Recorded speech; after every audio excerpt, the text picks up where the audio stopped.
With करण में आलिया भट्ट से जब नेपो किंग करण जौहर ने पूछा था कि क्या वो सुशांत को जानती है, तो आलिया ने कहा था हु सुशांत, सुशांत कौन है।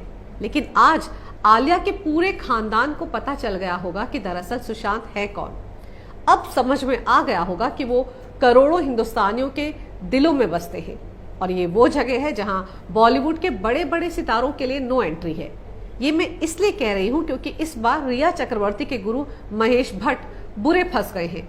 सड़क 2 का ट्रेलर रिलीज होते ही फिल्मी करियर उनका सड़क पर आ गया है और अब दुख दर्द बांटने वाली रिया चक्रवर्ती, जिसके कंधे पर सिर रखकर कुछ सुकून आ जाता था 70 साल के महेश भट्ट को, वो भी ईडी के दफ्तर में शामें गुजार रही है। तो अब तो ना फिल्में रही ना इश्कबाजी का माहौल रहा, सड़क पर तो आना ही था। खैर ये तो अभी ट्रेलर है, पिक्चर तो अभी बाकी है। सड़क 2 के ट्रेलर ने कैसे रिलीज के चंद घंटे में ही एक अनोखा रिकॉर्ड बना डाला, वो भी इस वीडियो में आपको बताऊंगी। लेकिन पहले बात बॉलीवुड के इस डर्टी गैंग के कमीनेपन की। ये कभी अपनी हरकतों से बाज नहीं आएंगे। इस गैंग को हर फिल्म में अपना हिंदू विरोधी एजेंडा चलाना ही होता है।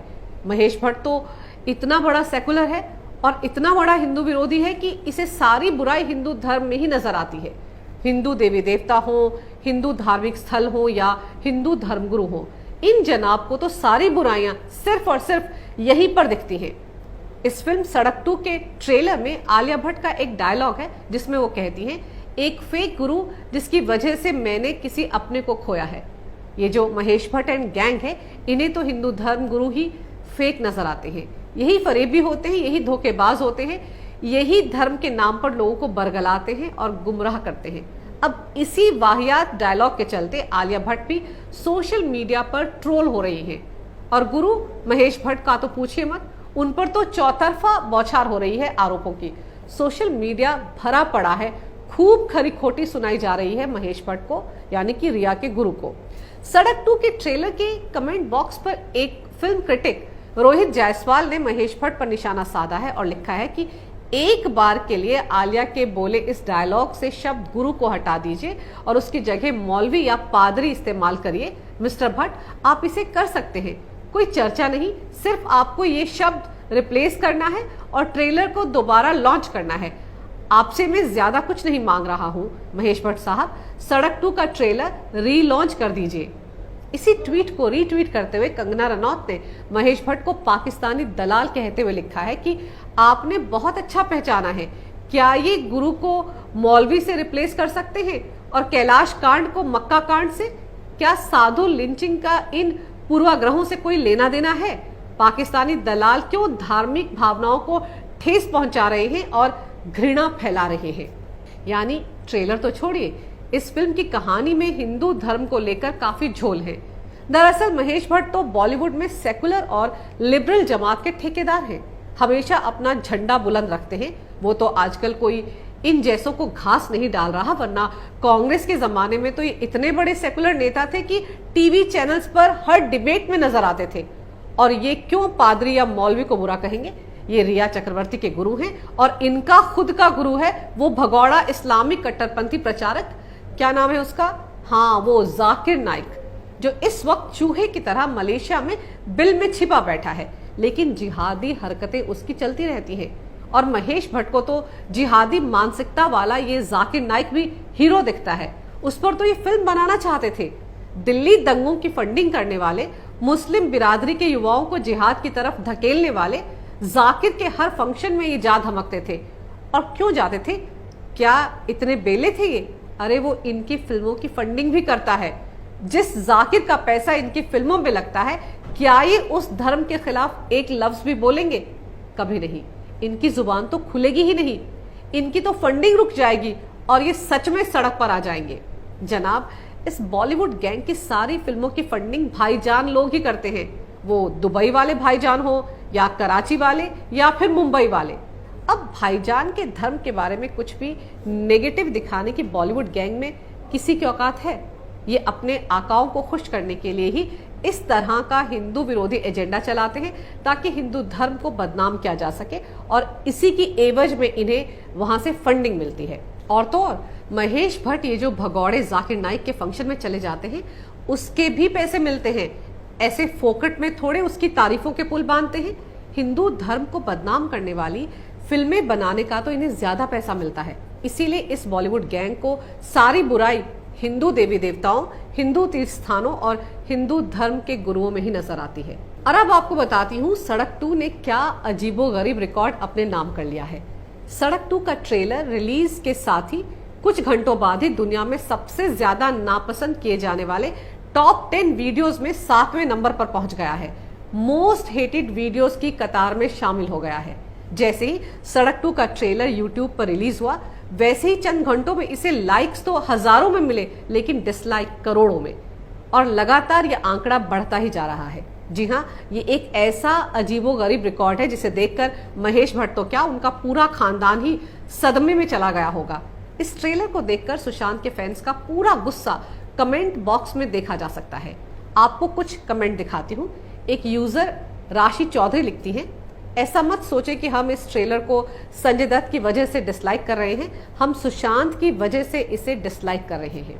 एक और यूजर सजनी भट्ट ने लिखा है, मैं इस फिल्म को देखने की बजाय सुशांत की फिल्म दिल बेचारा फिर से देखना पसंद करूंगी। एक और यूजर विशाल कुमार लिखते हैं, tribute for SSR, make this trailer most dislike trailer in whole world, I hate nepotism. एक और यूजर रेणुका देवी लिखती है, it's not a big deal disliking this trailer, but when the movie releases we should not watch it to prove that we have the power. My humble request to people, please do not watch this movie in Hotstar for at least 1 month.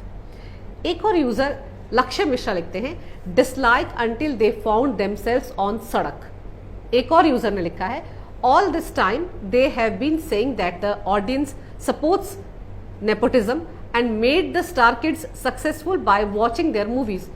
Few days back Kareena said that नहीं जाना movie देखने तो मत जाओ ना, क्यों बना रहे हो हमें star. So glad to see this is happening. The power of audience. High time stars like Rajkumar Rao get mainstream movies with lead roles and equal pay. एक यूजर निशांत जी ने लिखा, Alia do you know who Sushant is now, welcome to reality. एक और user Umera सभी ने लिखा, justice for Sushant and all the outsiders who get shunned in the industry, say no to nepotism. जरा सोचिए, सुशांत के फैंस ने इसी ट्रेलर के बहाने नेपोटिज्म की वकालत करने वाली करीना को भी आड़े हाथों लिया है और आलिया भट्ट को भी समझा दिया है कि सुशांत सिंह राजपूत कौन है। ये तो चंद कमेंट हैं जो मैं आपको दिखा पाई हूँ। ऐसे ऐसे कमेंट लिखे हैं कि महेश भट्ट एंड कंपनी का दिमाग तो अब तक सटक लिया होगा। साफ है, इस देश की जनता ने बॉलीवुड गैंग को उनकी औकात दिखा दी है। नेपोटिज्म की पैरवी करने वालों को और नेपो किड्स को भी करारा जवाब दिया है। दिखा दिया है कि सुशांत सिंह राजपूत के साथ इस बॉलीवुड गैंग ने जो जो ज्यादतियां की हैं, उन सबका खामियाजा तो अब इस पूरी बिरादरी को भुगतना ही पड़ेगा। मजेदार तो यह है कि ये अभी सिर्फ ट्रेलर ही है। ट्रेलर ने ही बॉलीवुड के डर्टी गैंग की नींद उड़ा दी है। तो जब फिल्म रिलीज होगी तब क्या होगा। खैर, रिया के गुरु महेश भी करें तो क्या करें। पहली सड़क आज से 29 साल पहले बनाई थी अपनी लाडली बेटी पूजा भट्ट के लिए, ताकि उसका खटारा हो चुका फिल्मी करियर उस सड़क पर सरपट दौड़ता चला जाए। खैर, वो तो हुआ ही नहीं। लाख कोशिशों के बावजूद पूजा भट्ट सिर्फ बकवास करने के लिए ही जानी जाती है। पर चूंकि नेपो किड थी तो उसके लिए कई फिल्में बनाई गई। कुछ खुद महेश भट्ट ने बनाई तो कुछ बॉलीवुड गैंग के चमचों ने बनाई।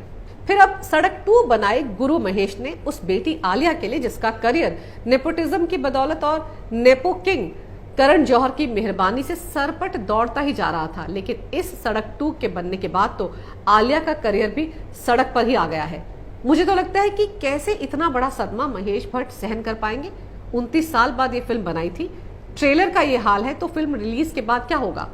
ये सोच सोच कर तो महेश भट्ट के साथ उनका पूरा खानदान कहीं डिप्रेशन का मरीज ना हो जाए, बाइपोलर के मरीज ना बन जाए ये सारे के सारे।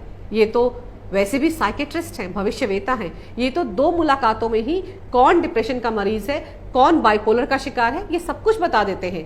और तो और इन्हें तो बगल में बैठकर ही ये भी पता चल जाता है कि डिप्रेशन के मरीज के कान में किसकी आवाज आ रही है। ये तो बिना डिग्री वाले ऐसे कमाल के साइकेट्रिस्ट हैं कि अच्छे खासे इंसान को भी डिप्रेशन का मरीज घोषित करवा देते हैं। कूपर अस्पताल में बहुत अच्छी जान पहचान है इनकी। इस मामले में ये किसी का लिहाज नहीं करते, अपने पराये सबको एक ही नजर से देखते हैं।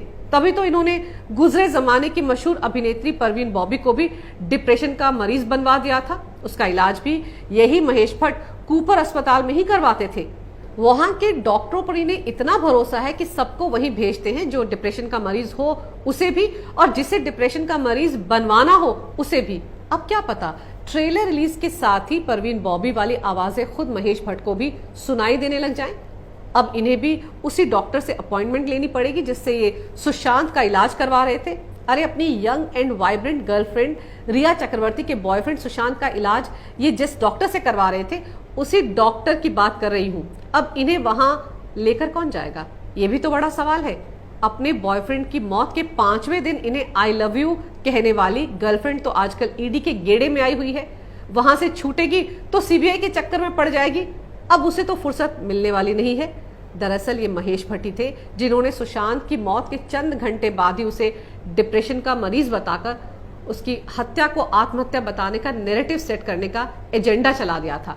फिर रिया के साथ उनकी ईद मिलन, मेरा मतलब अंतरंग तस्वीरों ने रही सही कसर पूरी कर दी थी।